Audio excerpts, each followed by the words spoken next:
Hello, my name is Raven and I'm 37 years old.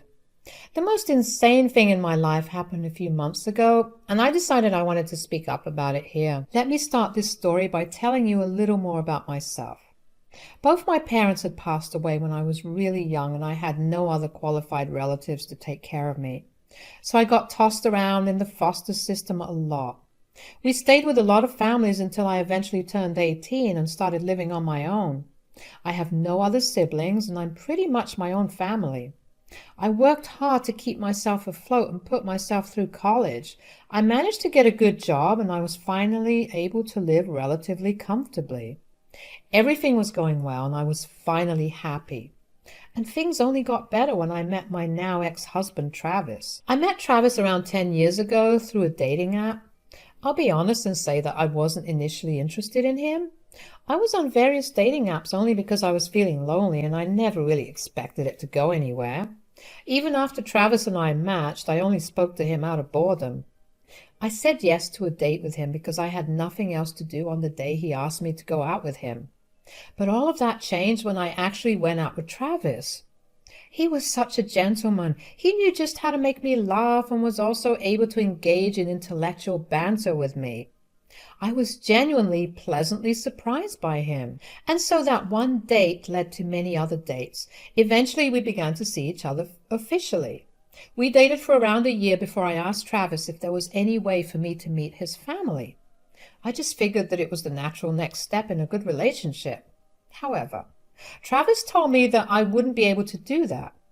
He never explained why I couldn't. I tried to let it go after that.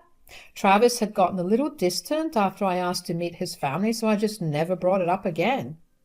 2 years later, Travis asked me to marry him, which I enthusiastically said yes to. It was during the wedding planning that I began to think about how I never got to meet his family. My insecurities began to get the better of me, and I used to think that the reason he did not want me to meet his family was because I was not good enough for it. My thoughts only spiraled further, and they began to affect my everyday life. Finally, I decided to just ask Travis, point blank, why. Could I ask you something a little personal? Yeah, sure. What is it? Why is it that I haven't met any of your family? Well, I don't have one. You don't? I mean, my dad passed away around 10 years ago, and my mom. Oh my God, I'm really sorry about your dad. I hope your mom's all right. My mom's fine, I guess. You guess? Do you not speak with her anymore? I don't. Do you mind telling me why? You don't have to if you don't want. No, no. We're going to get married soon, and this is something that you should know. My mom and I got into a huge fight a few years ago. About what? Well, I don't remember, as it was quite a long while ago, but she kept meddling in my life, and I was tired of it. She believed that she always had a higher moral ground and kept criticizing everything I did. I got tired of it, and when I called her out, she called me a disgrace to the family, so... Oh, no, I'm so sorry that you had to go through that. It's all right. It was hard to deal with at first, but then I got used to it. Now I'm in a way better place, and I'm with someone who actually appreciates me. That I do. But do you think you'd maybe want to reconcile with her because it has been a good few years, and like you said, you're in a better place now? She must have also changed. Absolutely not. Only I know what kind of negativity she brought with her, and I don't want her to be a part of my big day. If she reaches out to you, just ignore it, okay? All right, honey, whatever you want. I'll do it as long as you're happy. I was obviously disappointed that Travis wanted nothing to do with his only family.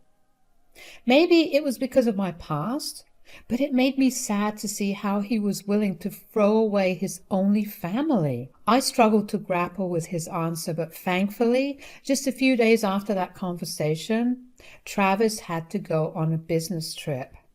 I took that time to come to terms with the fact that our wedding was not going to have any family, and that was probably how we were going to live for the rest of our lives. A few months later, we had a pretty small wedding ceremony with only our closest friends present. Over the next 2 years, both of us focused on our careers and spending time together. We did really well in our careers and got pretty good jobs. With the good money we earned, we traveled together to a lot of places. We had a lot of fun in those 2 years, and it was around the end of the second year that we began talking about having kids. Now, I wasn't the biggest fan of having kids, keeping in mind my background. If something were to happen to me, there would be no one to take my child in. As for Travis's side, I knew nothing about his mother, so I didn't even know if she was capable of taking care of a child in case something happened. Travis, on the other hand, was adamant about having a child. It was apparently his big dream to have a child. We talked about it for months before I finally gave in. We decided that it would be smart for me to quit my job, and we started trying for a child. However, we encountered a lot of difficulty. We went a full year before I finally conceived our son. The birth of our son was truly the happiest moment of my life. Travis was an amazing father. He devoted all his time to taking care of our son and even did his share of the chores that didn't involve our son. I was living on cloud 9. I didn't think that my life would get that good, and I guess I was kind of true. When my son was 3 years old, I got a call from an unknown number. Hello? Hi, this is Pamela, Travis's mother. Oh, hello, how are you? It's so nice to hear from you. Oh, I'm good. When will you be getting here? I was supposed to come over? Well, Travis dropped your kid off here and I wanted to know when you'd come. When did Travis do that? Look, I don't know, but you need to come pick up your daughter. I have places to go to, and I cannot keep being your free babysitter. My daughter? I don't have a daughter. I only have a son. What? Wait, how did you even get my number? Well, Travis dropped his kid off here and gave me a note with a number on it. I called and you picked up. Why would he give you my number, and whose kid is he making you watch over? I would also like to know. How long have you been watching over this child? About 4 months or so. 4 months? And he never gave you any other number to contact during those months? Well, I never had to go out during his work hours. He seemed to be in a hurry, and he just gave me a paper which had a number on it to call if he didn't make it back in time today. Okay, well, I'm afraid I can't really come over and pick up the child because, well, for obvious reasons. But could you do me a favor and not mention anything to Travis? I want to talk to him about this myself. Of course, I won't mention a thing. I need answers for this myself. I was confused beyond belief. A part of me hoped desperately that it was just a spam call. But why would the caller know my husband's name? I tried to call Travis, but he never picked up the phone.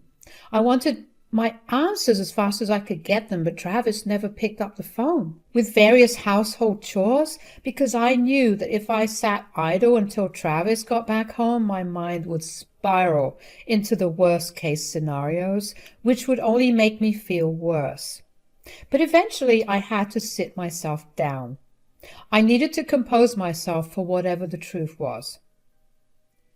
As I waited for Travis to come back, I began to wonder if Travis had been behaving weirdly. I remembered briefly how Travis had behaved a little differently right before our wedding, but I dismissed that. Then I remembered how Travis always seemed to have odd working hours, as in he would come home really late on random days of the week. But that couldn't have meant anything. Everything that I tried to mark as suspicious never seemed suspicious to me at that time. Finally, when Travis got home, I talked to him about his mother's call. So, your mother called me today. My mother? How'd she get your number? You gave it to her. I did? Yes, when you went to drop off your daughter. Oh. Do you mind explaining to me what the hell is going on here? I don't want to. Well, I want you to. I'm really tired, and I just want to sleep. Could you please just drop it for tonight? We'll talk about it tomorrow, okay? So you'd rather this eat me up than tell me what's going on? It's a huge thing, and I want us to be fully rested before I tell you anything. No, what you want is to avoid the topic altogether. Do you really think I'd be able to sleep after this? My mind is already spiraling through the worst of the worst case scenarios. I just need a few answers, Travis. Just give them to me. I'm afraid I can't do that so easily. Just believe me that it's a big thing, but I'm too tired to talk about it. If you don't tell me now, I will do my own digging and find things out for myself. I doubt you'll be able to find anything. Just go to sleep and we'll discuss this tomorrow. Good night. I was shaking with anger. So there was something that Travis refused to tell me about. He knew just how I felt about keeping secrets, and he still insisted on doing it because he was uncomfortable with sharing. I tried to prod him some more for answers, but he refused to give them to me. Instead, he went to sleep. That entire night I tossed and turned in bed. Every situation that hadn't seemed suspicious before now became suspicious. Even harmless things like Travis insisting on going grocery shopping made me think that it was just a way for him to cheat on me with someone. If that really was his kid that Pamela was watching, then when did he cheat on me? I remember finally falling asleep just as the sun was rising. I woke up about 2 hours later to my son asking for breakfast. As I got my son his breakfast, my mind began reeling with questions once again. I knew that Travis would not give me the answers I needed unless I approached him with something that would push him to tell me the truth. And there was only one person who knew something more than I did, Pamela. I plucked up the courage to call her and prayed that she answered the call. My heart raced, but I steadied myself because I knew that what I was doing was important for my son and me. Hello, Pamela. This is Raven here, the woman you called yesterday. Oh, yes. Hello, Raven. Did you happen to find out anything? Actually, no. I tried to confront Travis about it, but he shut it down really fast. Oh, my. Travis has always been one to avoid confrontation of any sort. Do you need me to talk to him about it? No, I'd much rather find out about it from him. But I was wondering if you could tell me why the both of you had a falling out all those years ago that led to both of you not talking for years. Not talking for years? We only didn't speak for a few months after that fight. Wait, so you've been in contact all this time? Yes, of course we have. Then why didn't Travis want you at our wedding? You had a wedding? Travis told me that he had eloped. What the hell? Something is really wrong here. Maybe this is why he never let me see you. What do you mean? Whenever I asked to meet you, he'd always come up with excuses for why I can't. Like you were busy with work or you went to visit family, and sometimes it was even that the both of you had a huge fight and weren't talking. We've never fought that big, ever. I can assure you of that much. Yeah, well, all those lies made me think that you weren't necessarily the best person, so I just stopped asking to meet you. Travis told me that you were always moral policing him, which was why he cut you out. And I never attempted to contact you because Travis told me he wanted nothing to do with you, considering all you ever did was bring negativity around wherever you went. Wow, that's hurtful. I'm so sorry. No, you had nothing to do with this. We just got too caught up in Travis's lies. Yes, but if you don't mind me circling back to my first question, what was your big fight about? Oh, I caught him cheating on his then-girlfriend of 5 years. I was upset with him about it, and I told his girlfriend. That obviously led to the end of their relationship, and he lashed out at me for it. He claimed I was interfering with his life. Wow, that was not what I was expecting. Do you think he's cheating on me now? I have no idea, sweetie, but I wouldn't put it past him considering what he did before. All right, I'll get to the bottom of this. Hey, if you need any help whatsoever, feel free to reach out to me. My doors will always be open to you and my grandson. Thank you so much. I couldn't believe anything that I had found out. My entire marriage, no, my entire relationship had been built on lies. Why had Travis felt the need to lie so much to me? Did I do something that made him do that? I couldn't wrap my head around why he went to so many lengths to lie, not only to me, but to his own mother. He painted both of us in a negative light to each other and ensured that we didn't like each other so we wouldn't communicate. I spent the entire day just ruminating over my newfound information. I went through his things to see if there were any traces of his lies that I may have overlooked, but I found nothing.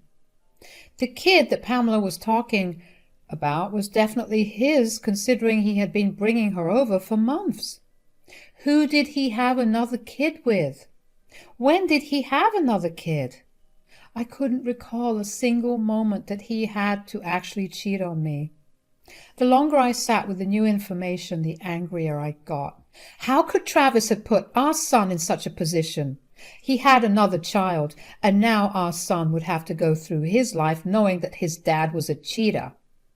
I knew for a fact that I didn't want to stay with Travis if he did cheat on me. I only had doubts about the child being a product of a love affair because I had gone on the internet to research other ways a child could be his.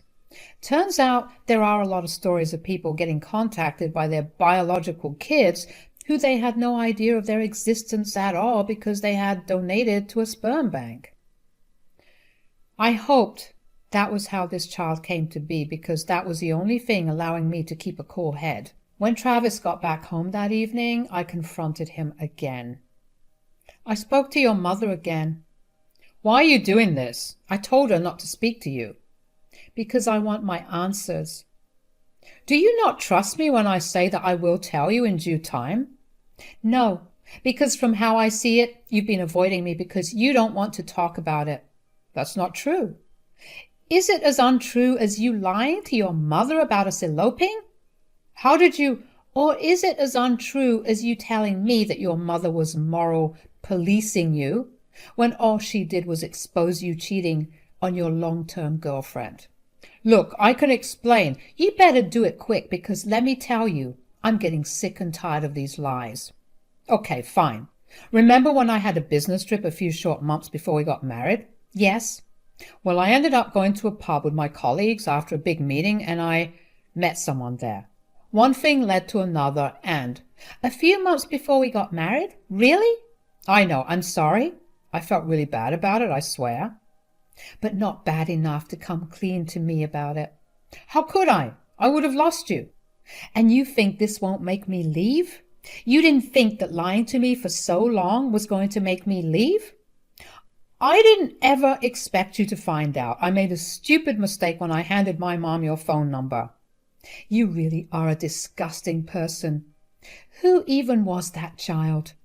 The woman I slept with ended up getting pregnant. I initially wanted nothing to do with the child, but after our struggles to have a child of our own, I went back to her and asked her if I could be a part of the child's life. Wow, that's so... wow. I have no words for you. I promise that I'm still being faithful to you. I'm only involved in the child's life, and I have nothing to do with the mother. The mother allows me 2 days a week, and when I'm at work, I ask my mom to babysit. I have nothing to say to you. I'm going to just go away for a little while. Please don't leave me. I promise to always be open and honest with you from now on. I can't trust that promise, and I can't trust you. You were dishonest with me in the worst way possible, and I want nothing to do with you from now on. You can't leave me. What about our son? I am leaving you, and I'm taking my son with me. You should have thought things through before lying to everyone in your life. Goodbye. I was crushed and angry. I couldn't believe that Travis had gotten married to me, knowing that he had cheated on me. I would never have married him if I knew. I love my son, but I never wanted him to be caught in the middle of something this big. There was only one thing I ever wanted for my future children, and that was for them to have 2 loving parents with them at all times. Travis knew about it and still went through with his lies. I had already packed my sons and my things and had them loaded up in the car. I took my son's hand and left the house. Travis was yelling for me to come back. He even came up to the car with tears rolling down his face, begging me to not leave him. I was done with him. I drove to Pamela's place because she opened her doors to me. I had talked to her once more before confronting Travis again, and she was more than happy to help me out. Pamela really helped me out during the whole process. She was there for me like a mother would be for her daughter. I spent many, many nights crying, and she was there to comfort me. I don't know how, but Travis figured that I was there and tried on multiple occasions to come over and talk to me, but Pamela made sure he didn't even get to enter the house. After that, Pamela helped me find a good divorce lawyer who also helped me fight for child custody. Travis contested the divorce because he wanted any excuse he could get to talk to me. I didn't let that happen, and instead asked my lawyer to communicate everything. Needless to say, Travis's case did not look so good in front of a judge. Not only did he have to pay me alimony, but he also had to pay child support. As for the custody of our child, he got 2 weekends a month. I'm not happy with it, but I also don't want my son completely cut off from his father. I will tell him the truth when he's older, and then he can make a decision for himself. Travis was devastated and tried to contact me through Pamela, but Pamela did not let him get through to me. Instead, she cut him off. Last I heard, Travis moved in with the mother of his other child. It's been a rough journey ever since I found out. I needed months of intensive therapy just to process my feelings about the whole ordeal. I'm finally at a point where I can talk about what happened, and I chose to share my story with all of you. Thank you so much for listening.